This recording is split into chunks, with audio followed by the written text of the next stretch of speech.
So we open with Danielle doing a little pop-up at Melissa's stove. Oh, Jesus, and Jennifer Aiden shows up. A pencil jean skirt with ugly plastic stripper sandals. Why do you pay so much to look so cheap? I mean, this is Giselle worthy, and that's embarrassing. So Jennifer asked Melissa, is it okay for me to be a bridesmaid? Did you want to go back and be a bridesmaid? I don't know why she cares so much about the monkey matrimony. You can tell Melissa's feeling away. But she says, no, it's okay. She doesn't need to be a bridesmaid. After all these years of disliking this heifer and this heifer disliking you, I don't know why you want to go, period. Jennifer says, why break an olive branch that's already been extended to you? But is it really an olive branch, or is it a chance, as Melissa said, for Teresa to blame her for everything? Whatever goes wrong at that wedding, Melissa gonna be blamed for it. So her not being a bridesmaid keeps her from the bull. Danielle is still upset with Rachel for throwing her up under the bus. Oh my goodness, I saw a rat! So what is this, Mob Wives, Danielle? Is that what you're trying to give? Because that was canceled.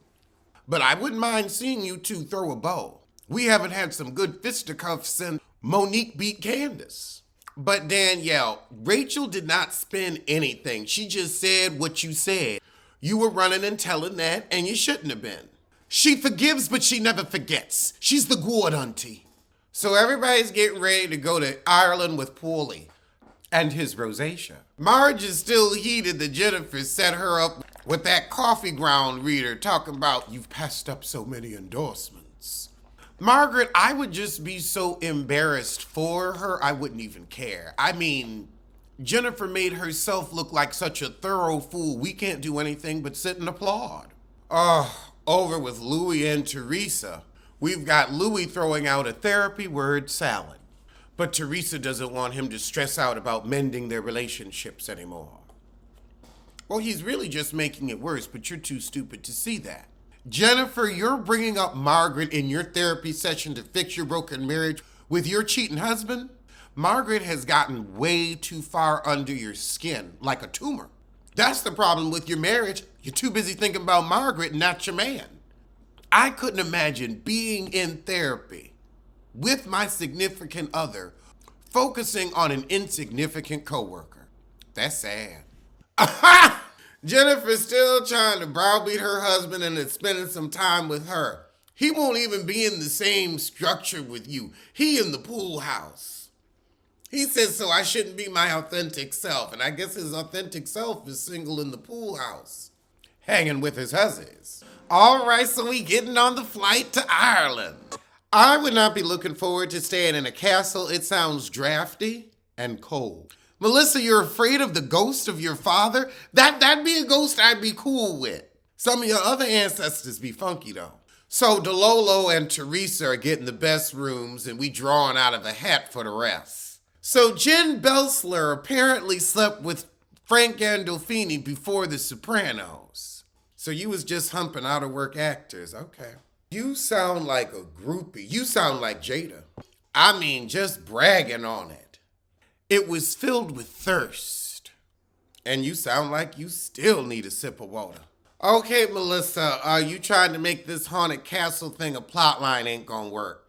You done said it twice, let it go. Wait, what? Why is Jackie here?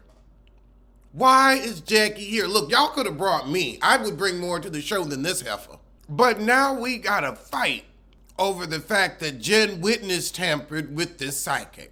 And if she's such a good psychic, she should have seen the damage this would have done to her reputation. Now Jennifer and Teresa tell it on themselves. Well, I had to call her before and just be honest. You look like a pig-nosed fool, Jennifer. A pig-nosed fool. But now we getting into Margaret's friend betraying her. What was the tea?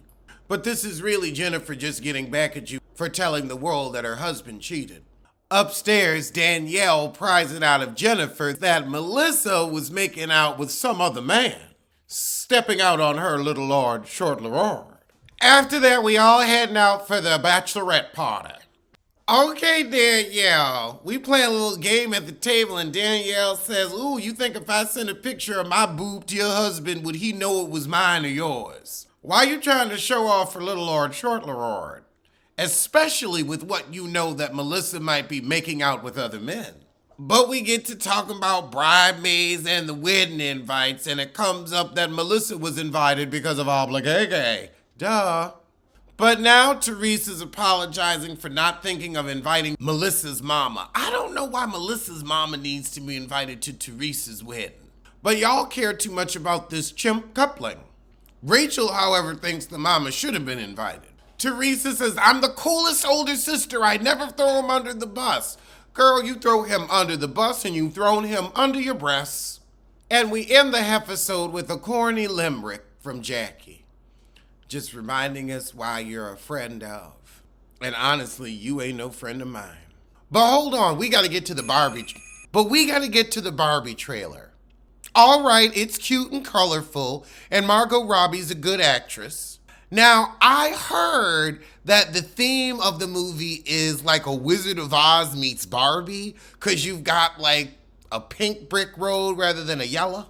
I like Issa Rae as a Barbie, that's really cute. And it looks like she ends up in the real world rather than Barbie land. Yep, she ends up in the real world. I don't know if I'd see it in the theaters, but I'm gonna watch it at the Heezy. And now we've got the trailer for Marvels. Now, I love Captain Monica Rambeau from WandaVision because you know I love all things WandaVision. I never saw the one with Captain Marvel, but I'm going to look at her too. And who's the new heifer? Because the new heifer seems like some type of light bender. So in this trailer, every time they use their powers, they switch places and dimensions. So first it's Monica Rambeau. She touches some type of barrier. And then she switches out with the new heifer, the light-bending heifer. Meanwhile, Captain Rambeau gotta fight people, but then she uses her powers and switches with Captain Marvel. And now Captain Marvel's in some little girl's room, the new heifer. It looked good. It looked real good. We got a universe where cats be eating people. I'm going to the theater to see this. All right, now let's check out the trailer for Survive. It's got the heifer who played Sansa on Game of Thrones. I've always liked her. So she's in some type of support group. Oh, she's in something called Lifehouse. I guess it's a whole rehab center. So she's heading home and she meets a cute guy, Paul. Oh shoot, but now there's like a plane turbulence. Is it crashing? She was gonna commit suicide, but now she's flying around the bathroom in the airplane. Yep, so her and Paul are the only ones that survived the crash. Now they're in the mountains in the cold. Oh, hell no. Okay, this is cute. So now they gotta climb down the mountains. Oh God, now a wolf after that ass. Avalanche. This is cute. All right. I'm a peep at that. I want to see that in the Heezy. Next up, we have the Boogeyman. Now this actually looks scary. So we've got a kid that's afraid of the dark, and we go to a therapist, and she's got this red light, keeps turning it on and off, and you can see the little thing is up on the wall. It's out in the corner. So Flash, we go home. The mama, or probably the aunt or something, older sister, you know these kids always got some dead parents. She's like, look, there ain't no such thing as monsters. You gotta grow up. And then, of course, the door blows off her room. And so we find out it's this entity that takes your kids when you ain't paying attention, and it be sucking people back in the house. I want to see this almost in the theater because I feel like it would be scary enough, and I like a good scary movie.